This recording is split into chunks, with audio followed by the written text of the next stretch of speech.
Hello friends, आज की इस वीडियो में हम देखेंगे कि at the time of retirement of A partner हम गुडविल की क्या ट्रीटमेंट करते हैं या उसे कैसे एडजस्ट करते हैं। तो आज के दिन हम गुडविल को एडजस्ट करना सीखेंगे at the time of retirement of A partner. अब दोस्तों, आप लोगों को तो मालूम ही है कि गुडविल दो तरीके की होती है। One is purchased goodwill and another one is self generated goodwill। मालूम ही है बेटा, ये हमें गुडविल दो तरीके की होती है। कौन से दो तरीके? One is purchased goodwill and another is self generated goodwill. Purchased goodwill हमें कहां पे मिलती है? ऑब्वियसली बैलेंस शीट की एसेट्स साइड में, इसलिए इसको goodwill appearing in the books भी बोला जाता है। इसलिए it is also called goodwill appearing in the books. कौन सी गुडविल को? परचेज्ड गुडविल को, जो मिलती कहां पे हमें? बैलेंस शीट की एसेट साइड में। दूसरी गुडविल कौन सी है दोस्तों? Self generated goodwill. नाम से ही क्लियर है, ये अपने गुड एक्शंस से, गुड डीड्स से बनाई हुई गुडविल है, ये खरीदी नहीं है। तो इसके लिए हमारी जेब से कोई पैसा नहीं गया, हेंस ये बैलेंस शीट में कभी नहीं आती। क्योंकि हमने बचपन में पढ़ा था, 11th क्लास में पढ़ा था, हिस्टोरिकल कॉस्ट प्रिंसिपल, जो कहता था सारी फिक्स असेट्स को उस कीमत पे दिखाया जाएगा जिस रेट में, जितने पैसे में उन्हें खरीदा है या उन्हें बनाया है। अब सर, इसको बनाने के लिए तो आपके अच्छे एक्शंस, आपकी quality of work, quality of product matter किया था, पैसे तो आपने कुछ नहीं लगाए, हेंस इसको बैलेंस शीट के अंदर कभी नहीं दिखाया जाता। लेकिन जैसे हमने अपने प्रीवियस चैप्टर में पढ़ा है, जब जब पार्टनरशिप का रिकॉन्स्टिट्यूशन होता है, आई रिपीट, जब जब पार्टनरशिप का रिकॉन्स्टिट्यूशन होता है, चाहे वो चेंज इन पीएसआर के कारण हो, चाहे वो एडमिशन ऑफ ए पार्टनर के कारण हो, चाहे वो रिटायरमेंट के कारण हो, या फिर वो डेथ ऑफ ए पार्टनर के कारण हो, तो at the time of reconstitution of partnership self generated goodwill का वैल्यूएशन किया जाता है। इसके वैल्यूएशन के लिए हमें पता है there are 3 methods, average profit, super profit और कैपिटलाइजेशन मेथड। तो किन्हीं भी मेथड से हमसे कैलकुलेट करवा भी सकता है या हमें इसकी कैलकुलेटेड वैल्यू भी दे सकता है। इसलिए इसको बोला जाता है गुडविल वैल्यूड, यानी जिस भी दिन आप बात कर रहे हो उस दिन इसके वैल्यू कितनी थी, चाहे एडमिशन की बात करें, चाहे हम रिटायरमेंट की। अब बात आई इन दोनों गुडविल की ट्रीटमेंट कैसे करनी है। सबसे पहले हम परचेज गुडविल पे चलते हैं। दोस्तों, आज तक हम इस परचेज गुडविल का क्या करते आए हैं? हमें पता है ये बैलेंस शीट की एसेट्स में पड़ी होती है, but it is like a loss to us. Being loss, हम हमेशा इसको ओल्ड पार्टनर्स में, ओल्ड रेशो में बांट देते हैं। वही काम आप आज भी करोगे, कोई चेंज नहीं है इसकी ट्रीटमेंट में। तो पहला स्टेप हम क्या करेंगे, जो गुडविल हमारी सेल्फ जनरेटेड, परचेज्ड गुडविल है, यानी जो बैलेंस शीट में पड़ी है, जो लॉस है हमारे लिए, उसे ओल्ड पार्टनर्स में बांट दीजिए। So old partners capital account debit to goodwill. कौन सी गुडविल है ये? परचेज्ड गुडविल को। कौन से रेशो में बांटोगे बच्चों? ओल्ड रेशो में। इस एंट्री का इफेक्ट क्या पड़ेगा? गुडविल जो हमारी एसेट्स थी, डेबिट बैलेंस था, क्रेडिट कर दी, तो बैलेंस शीट में से गुडविल खत्म हो जाएगी। ओल्ड पार्टनर की कैपिटल को डेबिट करा, हमें पता है कैपिटल का क्रेडिट बैलेंस होता है, डेबिट किया, that means capital will reduce, क्योंकि भाई हमारे लिए एक तरीके का लॉस था। अब लॉस पार्टनर में बटेगा तो हमें पता है कि पार्टनर की कैपिटल को कम कर देगा। तो पहली एंट्री तो यही करनी है परचेज गुडविल को लेके, जो आप हमेशा करते आए हो। इसका रोल खत्म हो जाएगा परचेज गुडविल का। अब नंबर आएगा सेल्फ जनरेटेड गुडविल का। सपोज करो आपको कहता है आज के दिन गुडविल वैल्यूड है 1,00,000 रुपीज। सपोज आज हमें क्वेश्चन कहता है गुडविल वैल्यूड है 1,00,000 रुपीज। अब हमें पता है ये गुडविल तो किसकी होगी, पूरी फर्म की। अब भाई कोई पूरी फर्म थोड़ी रिटायर हो रही है, रिटायर तो एक पार्टनर होगा। अगर मैं आपको एग्जाम्पल के थ्रू समझाऊं, सपोज कीजिए हमारी फर्म में 3 पार्टनर थे, ए, बी और सी छोड़ के जा रहा है। तो भाई आज तक ए, बी, सी थे, आज ऑनवर्ड्स ए और बी रह जाएंगे क्योंकि सी तो छोड़ के जा रहा है। अब ये गुडविल किसकी मेहनत का रिजल्ट है, हमारी पास्ट एफर्ट्स का। और पास्ट में एफर्ट्स किसने करी थी, ए, बी और सी तीनों ने करी थी। लेकिन आगे से इस गुडविल का फायदा किसको मिलेगा, सिर्फ ए और बी को, क्योंकि भाई सी तो छोड़ के जा रहा है ना। तो सी क्या कहता है, जितनी मेरे हिस्से की गुडविल बनती है तुम उतने पैसे मुझे कैश में दे दो। जैसे नया पार्टनर आता था तो आप उससे मंगवा लेते थे, ऐसे ही कोई पार्टनर छोड़ के जाएगा तो उसकी गुडविल के पैसे हमें उसे देने पड़ेंगे। तो सबसे पहला काम हम क्या करेंगे, पूरी फर्म की गुडविल में से सी का शेयर निकाल लेंगे। मैं ज्यूम करके चल रहा हूँ सी 1/5 के लिए पार्टनर है। मैं अज्यूम करके चल रहा हूँ कि सी 1/5 के लिए पार्टनर था, यानी इस पूरी 1,00,000 की गुडविल में से 20,000 तो सी का हक है। तो ऑब्वियसली सी ये 20,000 मांगेगा। किससे मांगेगा वो, ए और बी से। क्यों, क्योंकि जहां अभी तक इस चीज़ के मालिक 3 लोग थे, सी के जाने के बाद अब इस गुडविल के मालिक सिर्फ 2 लोग रह जाएंगे। तो बैठे बिठाए उनके शेयर में कुछ इंक्रीज हो जाएगा ए और बी के।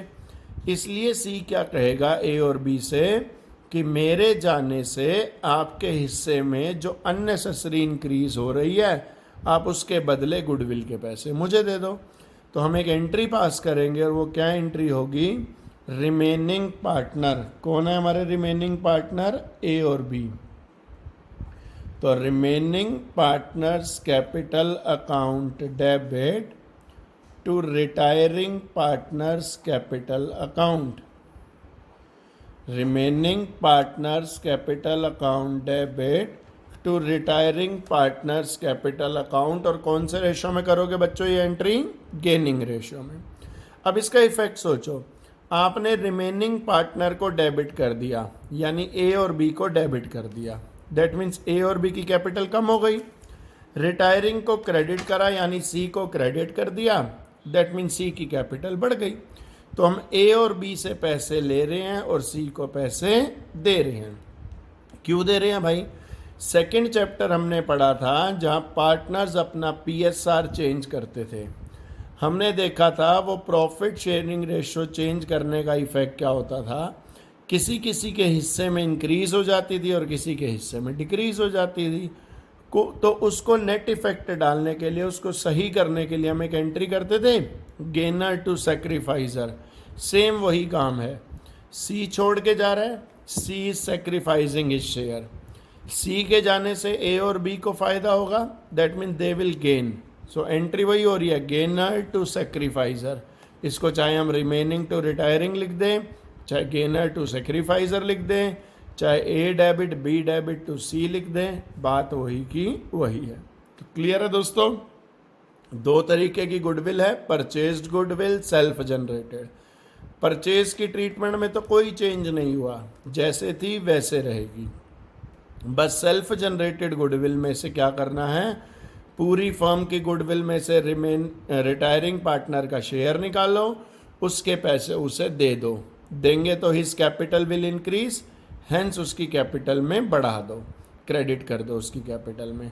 लोगे किससे ये, वो पार्टनरों से लेंगे जिन्हें गेन हो रहा है। अगर खाली ए को गेन हो रहा है तो खाली ए से लेंगे, सिर्फ बी गेन कर रहा है तो बी से लेंगे। But if both are gaining then both A's capital B's capital account debit to C's capital. Clear है दोस्तों। चलो अब इसी को मैं आपको एक क्वेश्चन की हेल्प से समझा देता हूँ। चलिए दोस्तों देखिए, हमें एक क्वेश्चन गिवन है, क्या कहता है, A B and C are partners in the ratio of 3:1 B retires. ये 3 लोग पार्टनर थे, बी छोड़ के जा रहा है। Goodwill is appearing in the books 240। जिस दिन बी छोड़ के जा रहा है उस दिन इनकी बैलेंस शीट में गुडविल कितने की अपीयर हो रही थी, 2,40,000। और गुडविल वैल्यूड कितनी है, 6 लाख। आई होप आप दोनों इस गुडविल में डिफरेंशिएट कर पा रहे हैं। अपीयरिंग इन द बुक्स यानी कि ये परचेज्ड गुडविल थी। गुडविल वैल्यूड कौन सी वैल्यू हो गई बेटा, गुडविल की सेल्फ जनरेटेड गुडविल की। और कहते हैं बी के जाने के बाद ए और सी का न्यू रेशियो क्या हो गया, 3:2 का। तो लगभग सारी इंफॉर्मेशन क्वेश्चन में गिवन थी। अब हमसे क्वेश्चन में कहा जाता है पास नेसेसरी जर्नल एंट्रीज। आपके हिसाब से जो जो एंट्रियां हो सकती हैं वो कर दो। तो हमें पता है भाई हमें और कुछ तो आता नहीं, हम परचेज्ड गुडविल को ट्रीट कर सकते हैं। सबसे पहले इसको ट्रीट कर लें। ये गुडविल बैलेंस शीट में पड़ी होगी ज़रूर, इसको राइट ऑफ कर दो। अभी बताया था राइट ऑफ करने की एंट्री क्या बनाओगे, old partners capital account debit to goodwill. Old partner, अब यहाँ ओल्ड कौन कौन है, ए बी और सी तीनों ही ओल्ड थे। तो एंट्री बनाओ, A's capital account debit, B's capital account debit, C's capital account debit to goodwill. कितनी थी भाई ये गुडविल, 2,40,000। कौन से रेशो में बांटोगे, ओल्ड रेशो विच वाज 3:1। ये तो कर ही दोगे, मेरे ख्याल बहुत सारे क्वेश्चंस ऐसे कर चुके हैं। इसका इफेक्ट क्या पड़ा, बैलेंस शीट में जो लॉस के नाम का पड़े थे 240 गुडविल के नाम के, वो ख़त्म हो जाएंगे और इससे पार्टनर्स की कैपिटल डिक्रीज हो जाएगी। अगला स्टेप क्या करना है बच्चों, पूरी फर्म की गुडविल आज के दिन जब मेजर की गई तो उसकी वैल्यू कितनी निकली, 6 लाख रुपीस। अब हमें क्या करना है, ये गुडविल तो पूरी फर्म की है, लेकिन हमें पूरी फर्म से मतलब नहीं, हमें सिर्फ रिटायर होने वाले पार्टनर से मतलब है। कौन रिटायर हो रहा है दोस्तों, बी। तो बी का शेयर निकाल लो कितना बना, बीज शेयर इन गुडविल। हमने देखा पूरी फर्म की गुडविल थी 6 लाख और बी कितने हिस्से के लिए पार्टनर था, 2/6। तो इसको सोल्व करोगे तो बी के हिस्से की गुडविल आ गई 2 लाख रुपीस। यानी जाते जाते बी अपने हिस्से की गुडविल के 2 लाख रुपीस मांगेगा। किससे मांगेगा भाई, बाकी लोगों से। बाकी लोग कौन है दुकान के अंदर, ए और सी। तो ए और सी से ले लो, बी को दे दो, क्योंकि भाई बी के जाने से ए और सी को फायदा भी तो हो रहा है। कैसा फायदा, जो पैसा जो प्रॉफिट अभी तक 3 लोगों में बंटता था वो प्रॉफिट आगे से सिर्फ 2 लोगों में बटेगा। तो कॉमन सेंस कहती है इनको कुछ ना कुछ फालतू ही मिलेगा। That means after B's retirement A and C will gain. तो अभी हमने एंट्री देखी थी, इसके लिए क्या होगी, remaining partners capital account debit to retiring partner. यहाँ रिमेनिंग कौन कौन है बच्चों, ए और सी। तो entry will be A's capital account debit, C's capital account debit to B's capital account. अब पैसे बड़े ध्यान से देखना कैसे भरने हैं, बी पे फोकस करो। पूरी फर्म की गुडविल जरूर 6 लाख थी, लेकिन उसमें से बी का शेयर कितना था, सिर्फ 2 लाख। तो बी कहेगा भाई मेरे को मेरे 2 लाख दे दो, मैं तो जाऊं। तो बी की कैपिटल में 2 लाख रुपीस ऐड कर दिए, जोड़ दिए, क्रेडिट कर दिए। किससे लोगे पैसा, ए और सी से। कौन से रेशो में दोस्तों, गेनिंग रेशो में। अब बात आई गेनिंग रेशो की एंट्री। गेनिंग रेशो का फॉर्मूला क्या होता है, new ratio minus old ratio. तुम्हारे हिसाब से दोस्तों कौन कौन गेन करेगा, ए बी सी थे, बी तो जा ही रहा है तो फ्यूचर से तो उसका हिस्सा 0 हो जाएगा, तो वो तो गेन कर ही नहीं सकता। Only A and C can gain. Check कर लेते हैं कितना कितना गेन करेंगे। Sir new ratio was 3/5 2/5, while old ratio was 3/6 1/6। ये ए का ओल्ड, ये सी का ओल्ड। एलसीएम ले ले दोस्तों, 18 minus 15, so 3/30. 12 minus 5, hence 7/30. 30 common denominator है, हटा दो, तो 3:7 becomes their gaining ratio. तो this 2 lakh will be shared between A and C in their gaining ratio, which is 3:7. इसको सोल्व करोगे तो इट विल बी 60,000 and 1,40,000. तो अगर इस एंट्री की इंटरप्रिटेशन करूँ तो इंटरप्रिटेशन ये हुई कि ए और सी से इतने इतने पैसे ले लिए जो हमने बी को दे दिए. भाई वही, इसके पीछे कोई लंबी चौड़ी साइंस नहीं लगाई, इसके पीछे छोटा सा फॉर्मूला, छोटा सा लॉजिक वही लगाया जो हम चेंज इन PSR में लगाते थे. देखते हैं कैसे लगाते थे. फर्म की गुडविल बेटा 6 लाख है. ये फर्म किसकी मेहनत से बनी थी? ABC की. तो इस गुडविल पे भी किसका हक था? ABC का. किस रेशो में? 3:1 में. तो 3 लाख का मालिक ये था, 2 लाख का मालिक ये था और 1 लाख का मालिक ये था. लेकिन अब कह रहा है बी छोड़ के जा रहा है. बी के छोड़ने के बाद इस गुडविल के मालिक कौन रह जाएंगे? ए और सी. किस रेशो में? 3:2 में. तो 3:2 में जब रह जाएंगे तो ए और सी का हक कितना कितना हो जाएगा? 6 लाख गुडविल तो एज इट इज रहेगी. तो 5 120, इसका हक हो गया 360 और इसका हक हो गया 240, इसका 0 क्योंकि ये तो दुकान से जा रहा है. तो हमने देखा इक्वेशन चेंज होते ही, बी के जाते ही इसको 60,000 का प्रॉफिट, इसको 1,40,000 का प्रॉफिट और इसको 2 लाख का लॉस. अब बी कब छोड़ के जाएगा? जब उसको इसके 2 लाख का लॉस कंपनसेट होगा.